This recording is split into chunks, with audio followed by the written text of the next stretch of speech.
International Network for the Prevention of Elder Abuse and the NGO Committee on Aging in Geneva, and will be the moderator today. I would like to thank also all our sponsors that are many, if not all, are here present with us, both member states and NGOs that have supporting us. Thank you. And this is a hybrid event.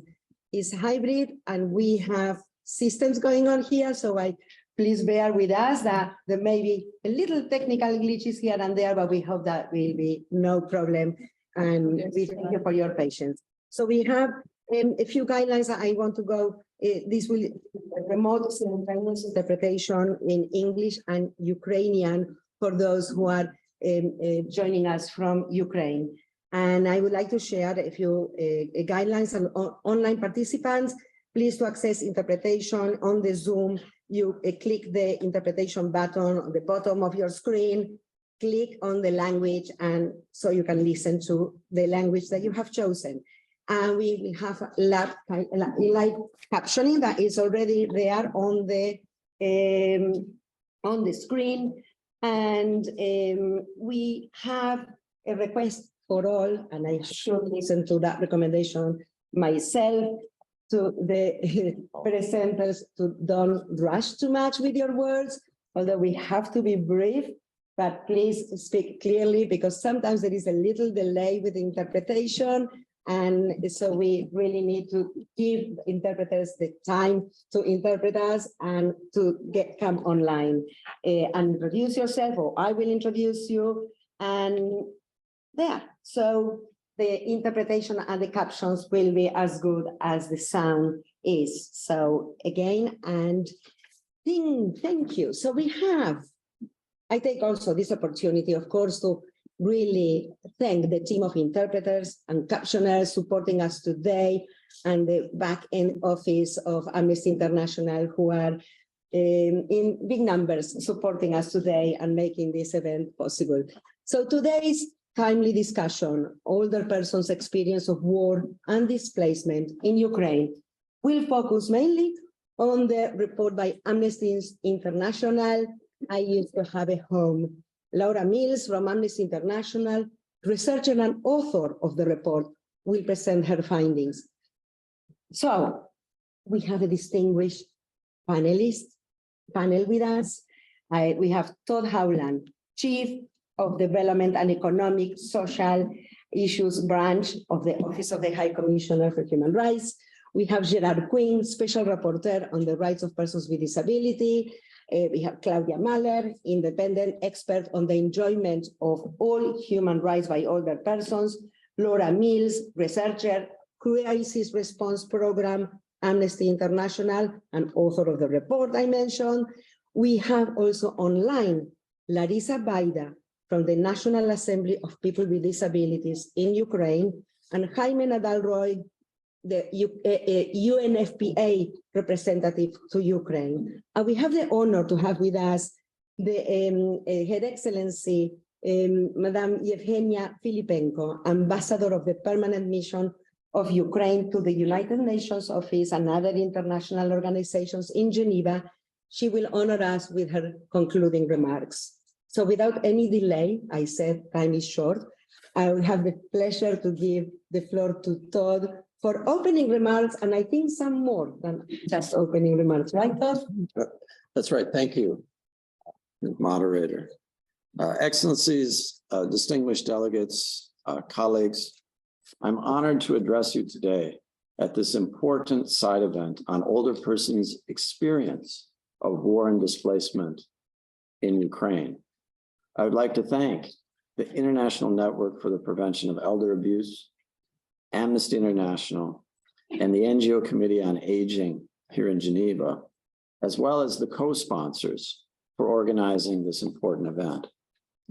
This event provides an opportunity to raise awareness on the persistent inequalities, ageism, age discrimination, and the human rights protection gaps that negatively affect the lives of older persons, as well as the particular challenges older persons and persons with disabilities face in conflict and emergency situations. We at OHCHR greatly appreciate the advocacy you and other organizations have done to create greater awareness of the need to clarify, understand, and respect the rights of older persons. Ageism is the most common form of discrimination, and it is often overlooked. We appreciate it, how you have advocated for OHCHR to do more on the rights of older persons. While OHCHR has published a number of reports here from headquarters on the rights of older persons, we are very happy to report that our in-country presences are beginning to integrate the rights of older persons in their work. And this potential boosts this area of interest and work to close to 100 in-country presences. Soon, we will publish our first report on the rights of older persons, and it relates to Ukraine. In the coming months, the Human Rights Monitoring Mission in Ukraine will publish a briefing paper on the human rights situation of older persons in Ukraine, and I will now present some of their key findings and recommendations on the rights and situation of older persons in Ukraine in the context of the ongoing armed attack by the Russian Federation and associated hostilities. This report, we hope, will contribute to the efforts being made to bring about the needed changes related to the rights of older persons. We hope it will be useful to you, and you will see it as creating a synergy with your efforts. The monitoring mission has documented human rights violations based on information gathered during interviews with older persons, representative groups in vulnerable situations, local authorities, as well as visits to shelter and care institutions. On behalf of the High Commissioner for Human Rights, I would like to express our gratitude and appreciation to the victims and witnesses who have shared their stories. Amid the armed conflict, older persons face serious threats to their lives and security. Most people remaining in conflict-affected areas are older persons who are often reluctant or unable to leave dangerous areas due to their health conditions, impaired mobility, disabilities, and poverty. During evacuations, they are at risk of injury or death as their specific needs are often overlooked. The monitoring mission has documented incidents in which many older persons have been killed because they could not reach a shelter or are not provided with the necessary assistance to do so. Older persons on both sides of the front line have not only suffered from large-scale hostilities, including shelling, but also from limited access to food, water, health services, and medicines, damaged or destroyed housing, lack of reliable electricity and heating, and low pensions, often their only form of income. Pensions across the world are generally below national poverty line, not corresponding with the actual cost of living. Limiting coverage of pension system leaves many people behind, especially those people employed in the informal sector. The challenges are a reality for older persons in Ukraine as well, with life-threatening consequences. Many older persons in Ukraine, especially women, rely on non-contributory pensions, so-called social pensions, which cover less than half of their current cost of living. Besides the difficulties in terms of levels of pension, internally displaced older persons, those in conflict areas and in territories occupied by the Russian Federation, experience particular challenges in accessing pensions, largely as a result of restrictions on movement, difficult accessing online banking systems, and administrative barriers. Older Ukrainians who already are struggling with significant health issues before the armed conflict have been disproportionately affected by the damage, destruction, occupation, and looting of healthcare facilities. Many health professionals have fled the conflict areas, making it harder for older persons to access doctors, receive health services. Many pharmacies have closed or not sufficiently equipped. These are only some examples of the multiple human rights violations and vulnerabilities of older persons documented by the monitoring mission in Ukraine. We urge the international community, including humanitarian actors, donors, international institutions, to ensure financial assistance is directed to help Ukraine meet its human rights obligations to older persons. I wish you a productive discussion, and I look forward to your analysis, reflections, and guidance toward meaningful rights-enhancing solutions to address the situation of older persons in Ukraine. Thank you so much, Todd, for your words and for setting the scene that we will develop further. I just want to say that we hope to have time for questions and answers and comments at the end. So please bear with us, and online, those online, if you have questions or comments on the chat, questions and answers in the Q&A at the bottom of the screen. Thank you, Todd, again. I mean, really, we appreciate the support of the Office of the High Commissioner. Tomorrow, the High Commissioner will present his thematic report on the item 3, and that will include the summary report on the multi-stakeholder meeting on the rights of older persons that took place last August. So we look forward to continuing cooperation. And now, the Special Rapporteur Quinn has to leave us soon to go to another event. We will hear him next. And thank you, Gerard, for making the effort to be here with us. For instance. Yeah. Okay. Well, first of all, happy St. Patrick's Day to everybody coming from my country. This is probably the most important side event I've been at in this session of the Human Rights Council. I have a detailed written statement. I'm not going to read from it, but I can give it to Sylvia and she can circulate it afterward. Very happy to do that. Much of it concerns the argument, the pressing argument because of conflict, particularly in Ukraine, for a treaty on the rights of older people. Much of my analysis comes from a seminar we held jointly with Claudia in Berlin last year on war as the raw edge of intersectionality, looking at the protection of civilians with disabilities, as well as the protection of older people in the specific context of the Ukraine war. We are quite fortunate in that the UN Disability Treaty has a specific article on quote-unquote situations of risk, which includes situations of armed conflicts throughout the world. And I like to think of the Disability Convention as a disruptor in the sense that we have isolated, disconnected instruments like the Refugee Convention, Geneva Convention on Civilian Protection, and that, as it were, the Disability Treaty gradually is informing how all of these treaties are framed and operationalized. Of course, when it comes to drafting a treaty on the rights of older people, you must have an article in that treaty on situations of risk, including armed conflicts. The question then arises, a very interesting observation. The 4th Geneva Convention on Civilian Protection includes older people within its protective embrace, as well as persons with disabilities. But guess what? For 60, 70, or 80 years, they've been invisible. So even though you're in a text, it doesn't necessarily mean that the international system is actually taking you seriously.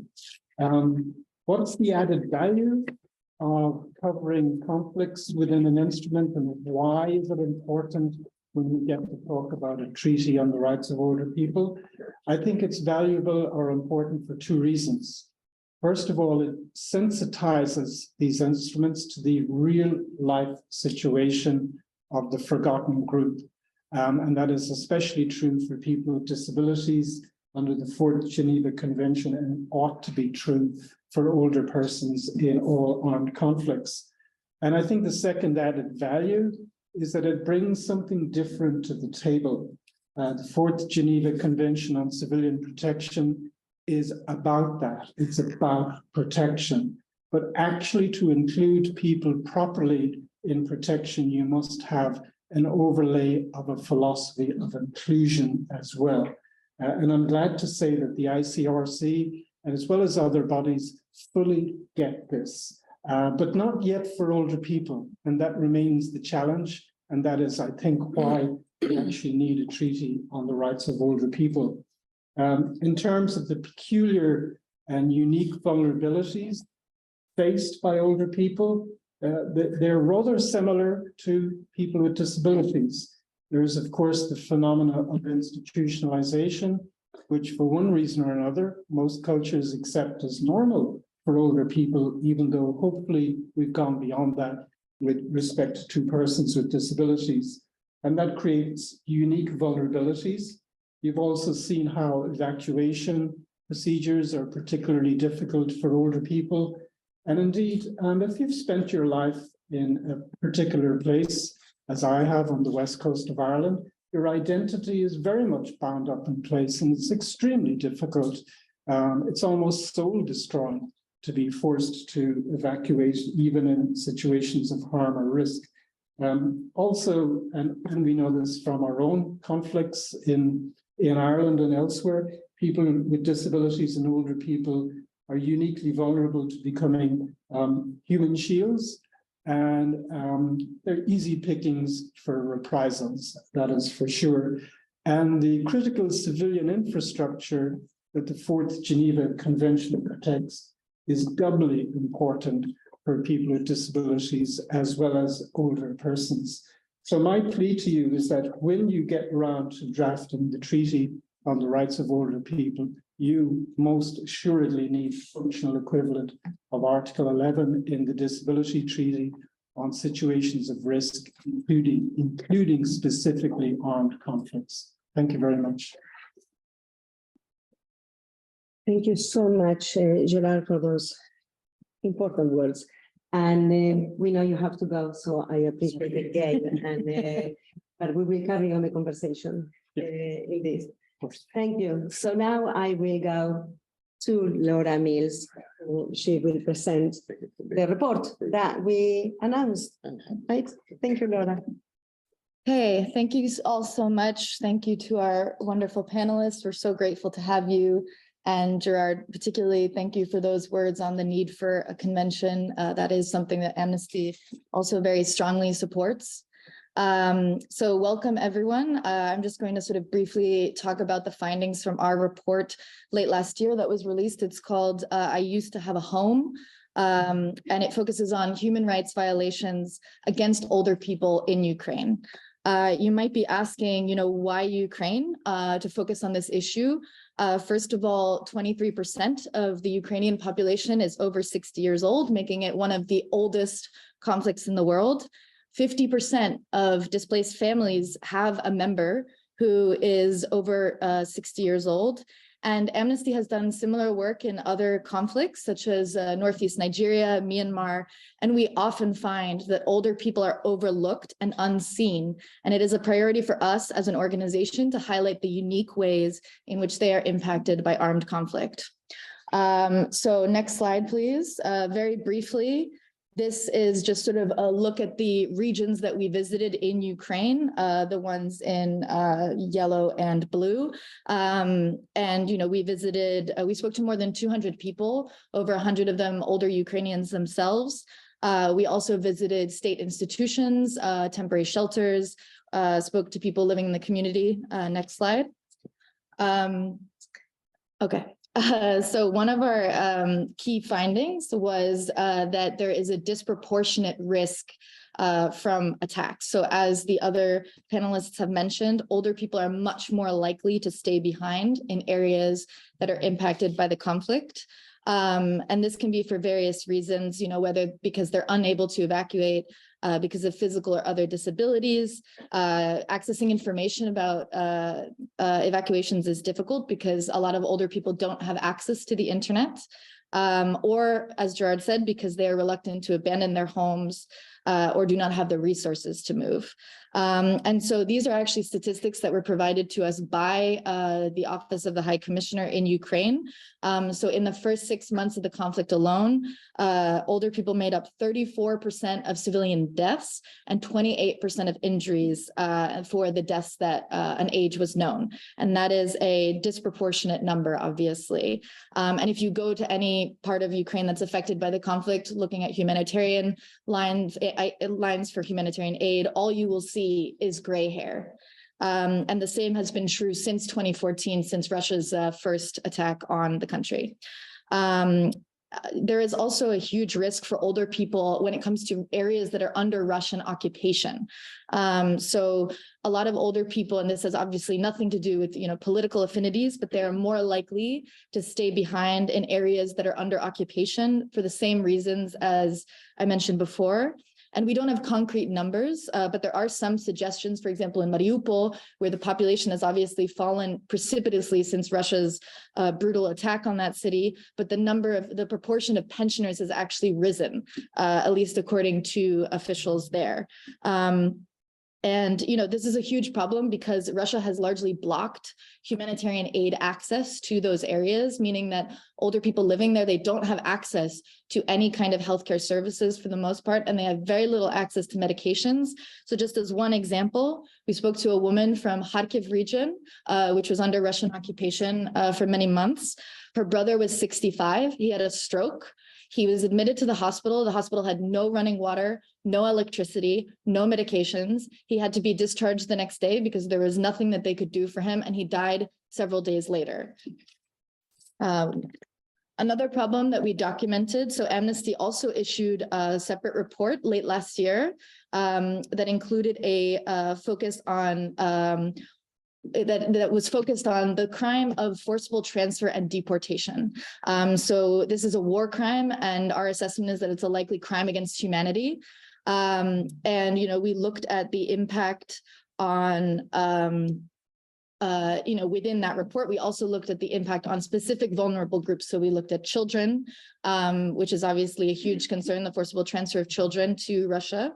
But we also looked at older people and people with disabilities and found that they are also more vulnerable to forcible transfer and deportation. So for example, there was a nursing home or a state institution in Mariupol where the entire facility was transferred out of Mariupol to a relatively safe area. And then they were ordered on a bus by Russian-backed officials and sent to Donetsk. Their passports were collected, and those people were not allowed to evacuate to Ukrainian-held territory. Once older people and people with disabilities are inside Russia, it is very difficult for them to leave. They often don't have access to smartphones or information. They're being told things like Ukraine no longer exists, you have nowhere to go back to. And their relatives inside Ukraine obviously find it very challenging to go and get them because as a Ukrainian citizen, it's very dangerous to travel to Russia. So we think it's really important that there be a focus on older people and people with disabilities when we're talking about the crime of forcible transfer and deportation as well. And then finally, around the world, older people face, very many challenges once they are displaced, once they're out of these dangerous regions. Older people face higher rates of poverty. Many older people in Ukraine that we spoke to, they owned their homes before the war, but paying for an apartment is almost impossible when you live on a pension. And then many temporary shelters where they could live are not physically accessible, particularly if you have a disability. And so in short, these factors leave older people, once they're displaced, very vulnerable to not being able to access housing and even being evicted or being placed in a state institution for people with disabilities. So just to conclude, we are calling on the international community to support Ukraine in its humanitarian response and to ensure that older people who have been impacted by the war have access to adequate housing on an equal basis with others, and that their rights are fully and comprehensively protected by international law. We'll play a very short video and then thank you very much.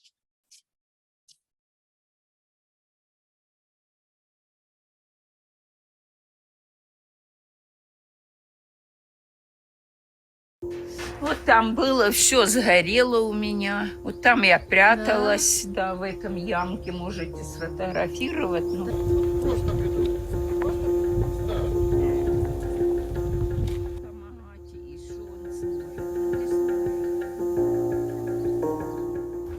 Вот и все.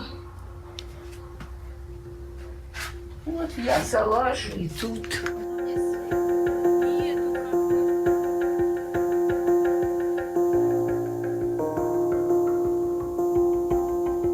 Да, я и тут могу, и в ванне ночую. Серьезно? Да, хорошая постель, видите, тут. побратимий дім нас обстріляли мінами Су-20-го калібру. Дві міни попали в дім. Прийшлося пережити страх, Божий страх.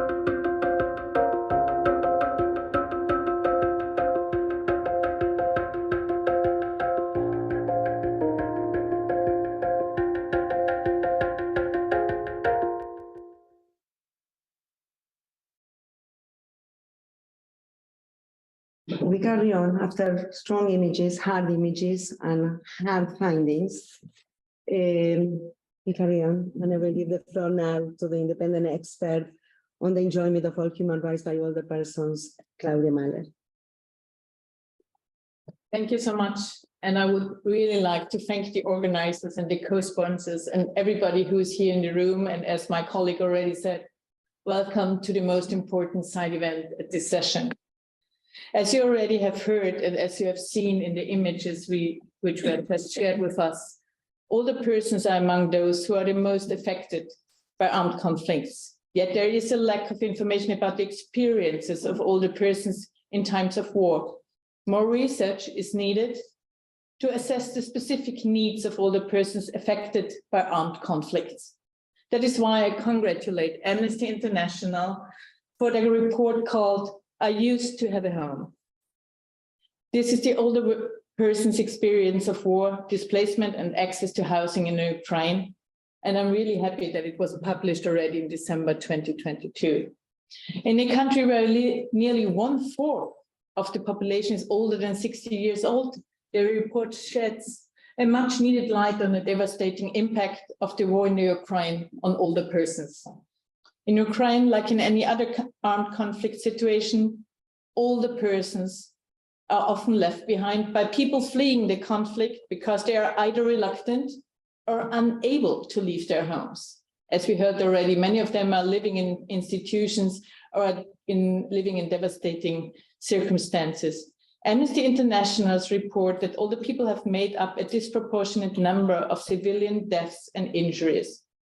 Access to healthcare is critical to older persons, and it is particularly difficult during armed conflicts due to damage to healthcare facilities, reduced operational capacity, and issues with telecommunication and transportation system. Older persons who stay in an area of conflict often do not receive the medical care they need. The Geneva Convention of 1949 and their additional protocols of 1977 explicitly state that all civilians not taking part in hostilities must be protected. In addition, international humanitarian law also recognized that special respect and protection is due to older persons during armed conflict. Gerard elaborated on this already. For example, states have an obligation to prioritize the evacuation of individuals who are older, and parties to the conflict must establish agreements to safely remove them from besieged and encircled areas. Yet, practice shows that the evacuation of older persons in emergency setting is not always considered a priority. In addition, older persons are typically facing specific challenges. They may have trouble to reach shelters. For example, when they live in a high building where the shelter is located in the cellar, but the elevator doesn't work because of power constraints. The evacuation of older persons with a disability or residents in care homes is also regularly not considered a priority and comes with a series of challenges. Supporting the evacuation may need more time and involve specific means of transportation. Furthermore, older persons often experience difficulties to access information about emergency response and evacuation because they do not always have access to communication channels. For example, I was informed that most information on emergency response in Ukraine go through WhatsApp and messengers, and that many older persons do not have access to these apps or smartphones. Therefore, they were excluded from these information channels. Older persons who are displaced also face specific challenges. Older persons who stay for a long time in emergency shelters experience difficulties to access healthcare and other basic needs. In other parts of the world, I've heard accounts of older women who were not feeling safe in emergency shelters. Facilities where displaced people are staying are often not equipped to be accessible to older persons with a disability. In addition, older persons experience poverty rates that are exacerbated by war and displacement. There is a need for accurate age disaggregated data about those displaced by the conflict, as well as the inclusion of older people in humanitarian assessments and program activities to ensure that they are provided with appropriate humanitarian protection and assistance. Even though they are facing particular situations of vulnerability, older persons are largely forgotten in emergencies and humanitarian responses to armed conflicts. It is essential that those who fund humanitarian programs include older persons in their funding guidelines, and that these programs require to monitor and report on older persons. Finally, I would like to acknowledge the resilience of older persons in various situations, such as the war in Ukraine.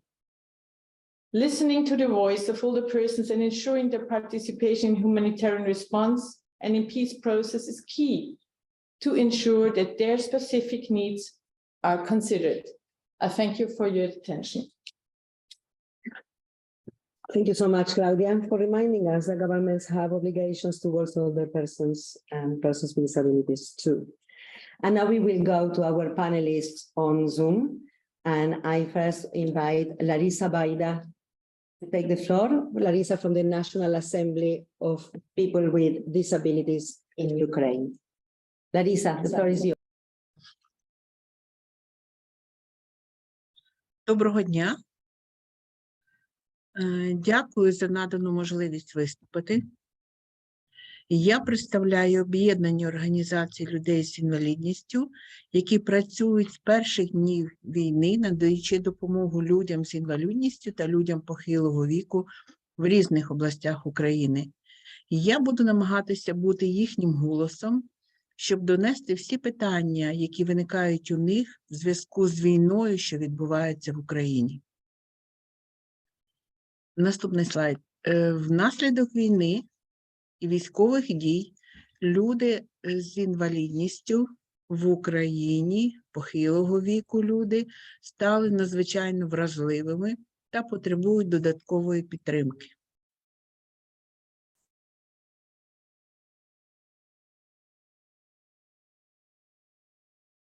Чи чутно мене? Так, дякую. На фотографіях ви бачите моменти евакуації людей похилого віку, а також ті питання, які вони ставлять сьогодні перед собою. Всі ці питання зібрані під час опитування, яке проводила Національна асамблея людей з інвалідністю та організація Amnesty International в Україні восени 2022 року. Це як опалювати будинок, як отримати медичну допомогу, чи евакуйовуватися до інтернатів, що вибирати – газ, хліб, ліки. Тобто багато питань, які сьогодні постають перед людьми з інвалідністю. Внаслідок війни, наступний слайд, прошу. Внаслідок війни ситуація з людьми з інвалідністю похилого віку значно погіршилася.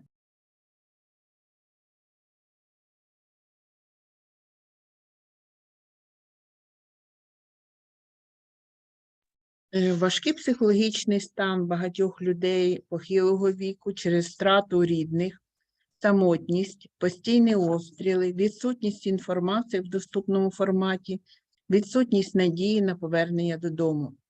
Збільшення кількості загублених чоловіків та жінок похилого віку, які, втративши документи, рідних, орієнтацію і пам'ять, сьогодні перебувають в тимчасових прихистках лікарнях. Втрати власного житла і проживання в інституціях, лікарнях через відсутність достатньої кількості прихистків на місцях тимчасового проживання для цієї групи людей. Лікарні та інтернати можуть стати постійним місцем проживання цієї групи чоловіків та жінок. відсутність належної кількості фахівців соціальної роботи для обслуговування людей похилого віку в містах і селах, відсутність доступу до медичних послуг на рівні міст і сіл через зруйновану інфраструктуру, відсутність доступного транспорту. Наступний слайд, прошу. Обмеження доступу до життєво необхідних товарів та послуг, до води, продуктів харчування, ліків, технічних засобів на рівні громад. Існування бар'єрів в доступі до грошової допомоги, про що вже попередні доповідачі говорили, через відсутність сучасних технічних засобів.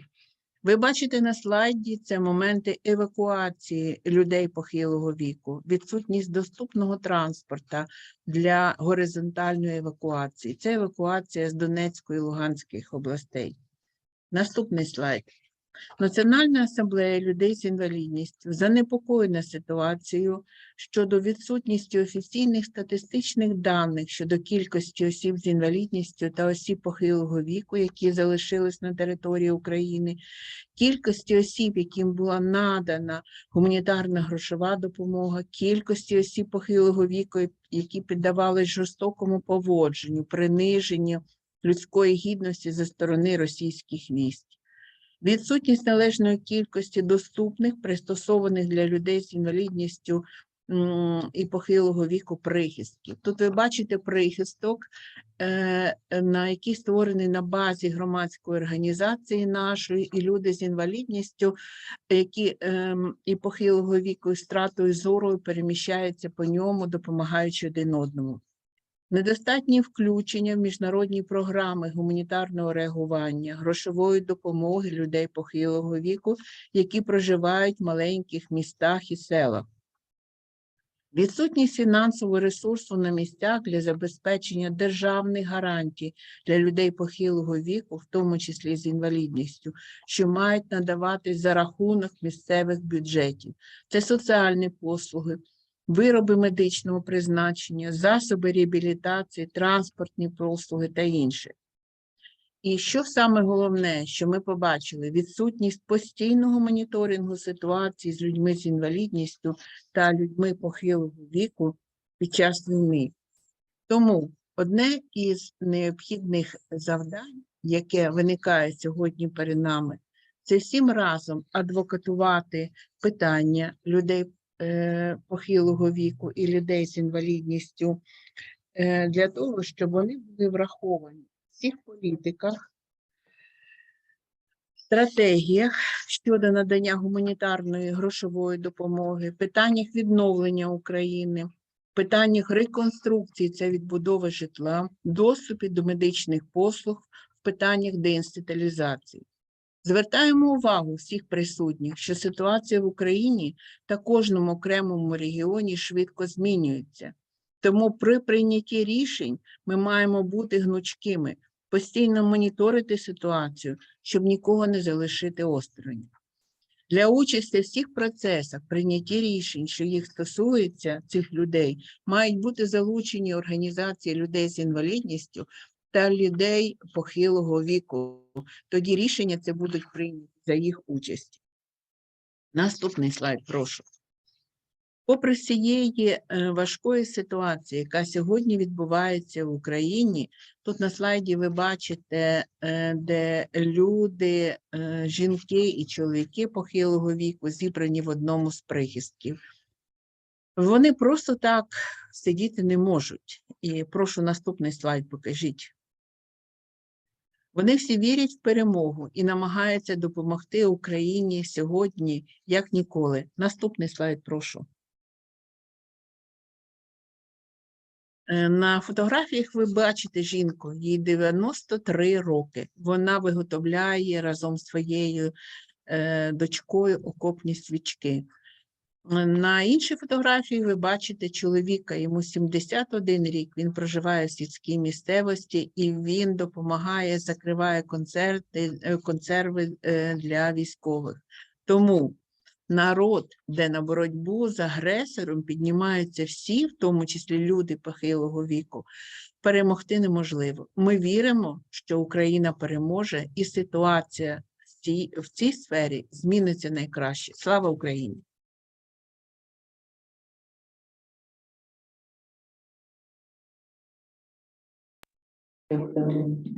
Thank you very much, Larysa. Thank you for your words. So thank you for the important work that you do.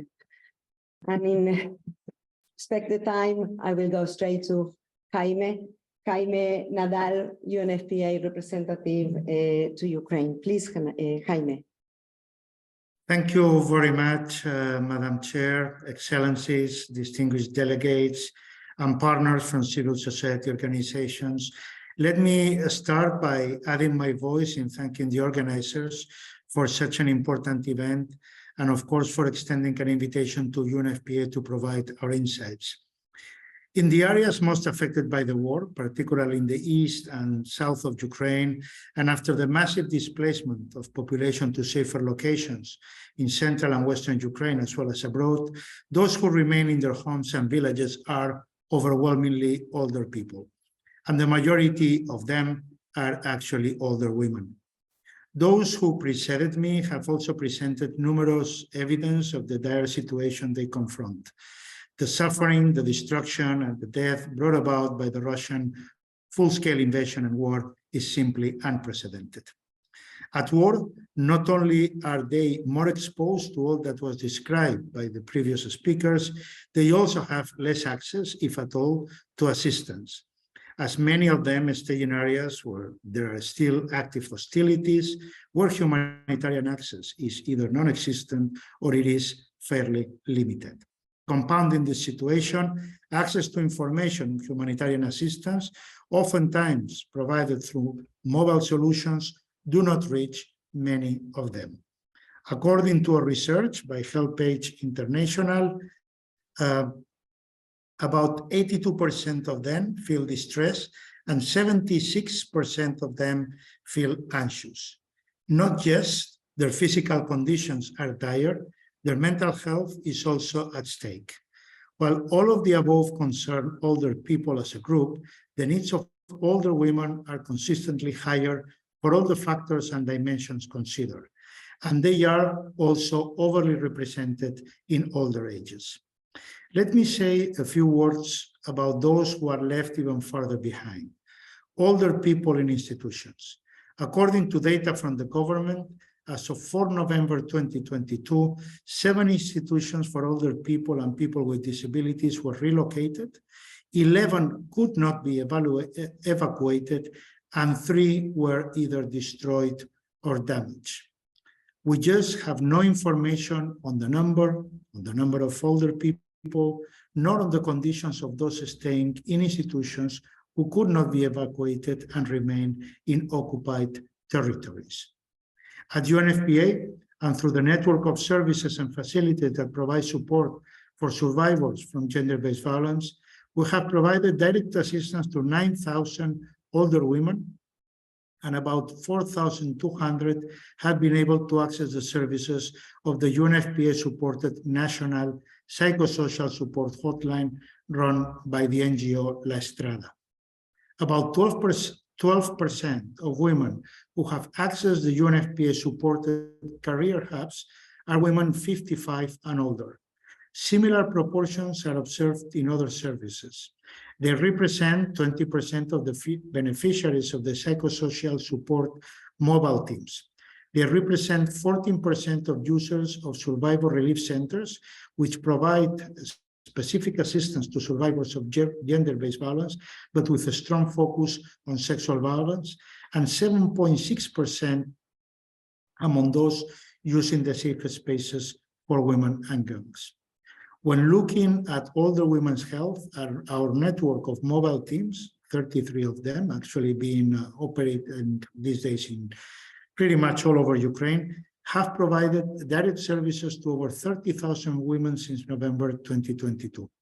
Almost 9,000 or 30% of patients were 60 plus, 50%, and they were women, women 60 plus. 55% of them were able to get diagnosed for the first time, due mainly to problems with mobility and financial limitations. 46% of them were diagnosed with and received treatment for gynecological and urological conditions, 34% for cardiovascular conditions, and 20% for digestive and endocrine conditions. We have also produced dignity kits specifically tailored for the needs of older women, which have been distributed in Donetsk, in the area of Kramatorsk and surrounding areas, in Kharkiv, and then in Kryvyi in the Berislav region for distribution in Kherson. While the amount produced in 2022 of these kits was relatively small, was just 1,500 kits, we got very positive feedback from the beneficiaries and are expanding the approach now in 2023. We are acutely aware of the fact that as important as necessary as our work is and has been, is certainly not sufficient to cover the broad range of needs, demands, and expectations of older people. We can and must do more to include older people in humanitarian response. And for that, we believe that there are 4 things that we need to do. First, we have to listen to them. We are accountable to them, and therefore we need to include them in all our interventions. We have to have empathy and try to put ourselves in their shoes. We have to do with them and not just for them. We need to engage them actively in the design and implementation of all humanitarian interventions. And then, last but not least, we need to build forward better. We cannot go back to previous models of institutionalization.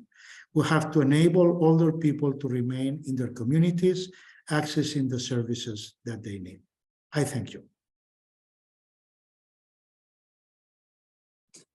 Thank you so much, Jaime, for these words. In fact, we did have a question on the chat regarding what is the situation of women, and I think that you probably answered some of the questions about how older women are overrepresented in older age, and we know how underrepresented they are in the work of all UN agencies. So I do look forward to carry on working with UNFPA to ensure that we can change the situation.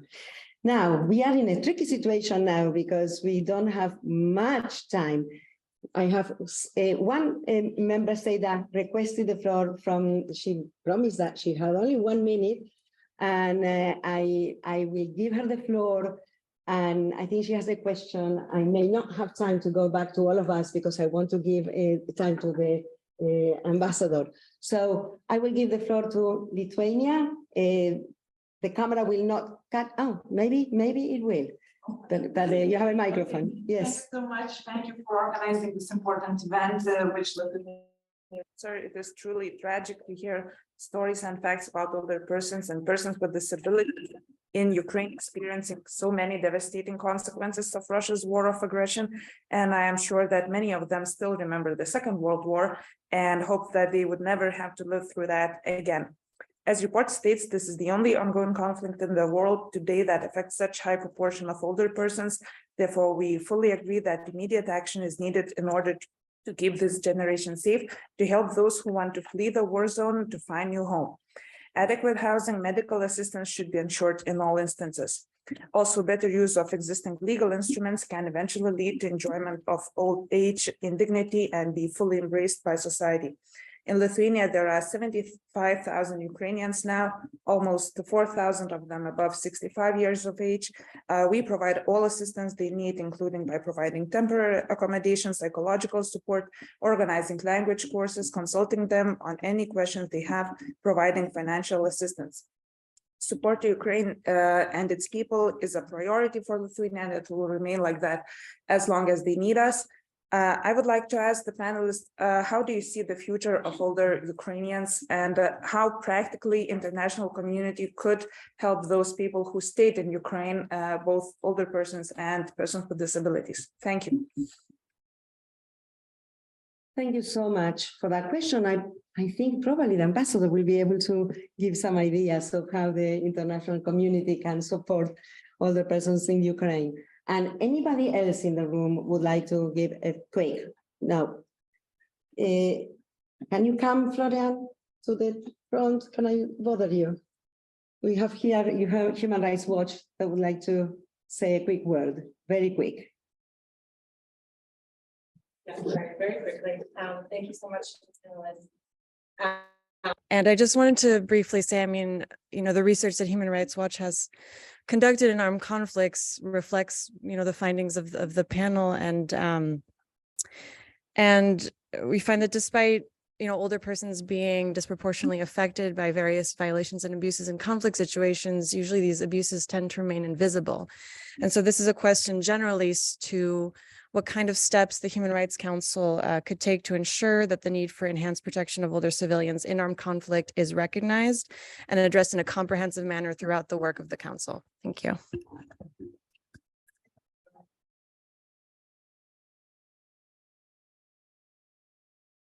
So that we will have the discussion with many of the member states present and with civil society, but I don't want to be late, and I would like to give the floor to Her Excellency Ambassador Filipenko, who it's an honor, and we appreciate you being here. So thank you. Thank you very much. First of all, it's an honor for me to be here and to thank the organizers of this event and the panelists who today presented a very sad account of the disproportionate impact of the Russian aggression on the most vulnerable groups, in particular older persons and persons with disabilities. With the start of the full-scale Russian invasion, the government of Ukraine focused on three main areas to protect the rights of older persons. The main thing was to save their lives, like lives of all Ukrainians, to help with the evacuation. And today you heard about the difficulties and challenges that they faced with the evacuation. Secondly, to guarantee the payment of pensions and social benefits. And thirdly, to provide the necessary social services. For more than 2.6 million older persons in areas with active hostilities, person subsidies and social benefits have been paid. 500,000 people over 60 who were fortunately abroad, they continue to receive financial assistance. More than 3,500 elderly people were evacuated from nursing homes that were in the areas fighting, and 4,000 elderly people have been placed in the institutions when they have received food, medicines, and care. Older persons, being among the most vulnerable victims of aggression, have also become very active contributors to the resistance. And we heard today how the older persons of Ukraine demonstrated strength and courage, have come together to support each other and their communities. And I have great admiration and respect to those older Ukrainians who have become volunteers of NGO organizations and help other people affected by war. There are thousands of such heroes in Ukraine, and today we pay tribute to all of them. We must ensure, and it was mentioned today, that older people are included in the decision-making processes, that their voices are heard, that their experiences are acknowledged, and their specific needs are addressed. In humanitarian response, in developing our rebuilding and recovery plans, we aim to ensure inclusion in all national strategies to respond to people's diverse needs, and we call for international organizations and civil society support in these processes. Under the initiative of the First Lady,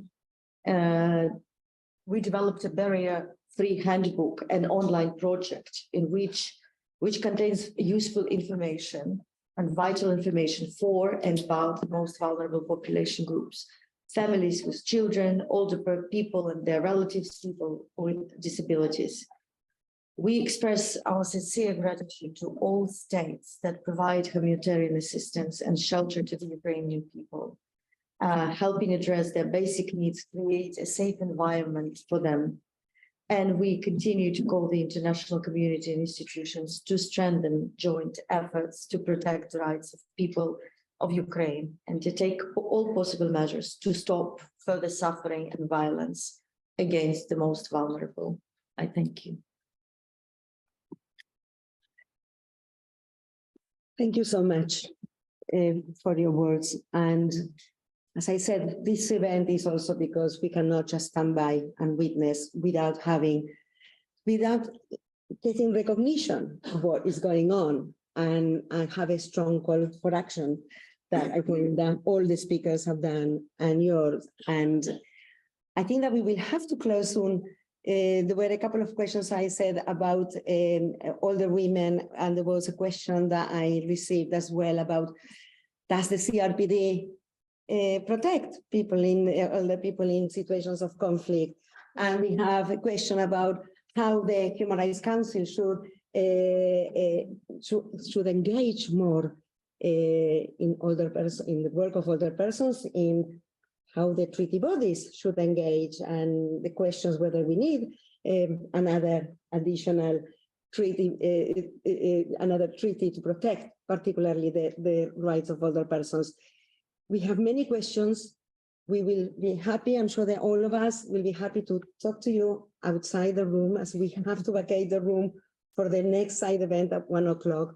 But I really want to thank you all. I want to thank the ambassador for being here with us.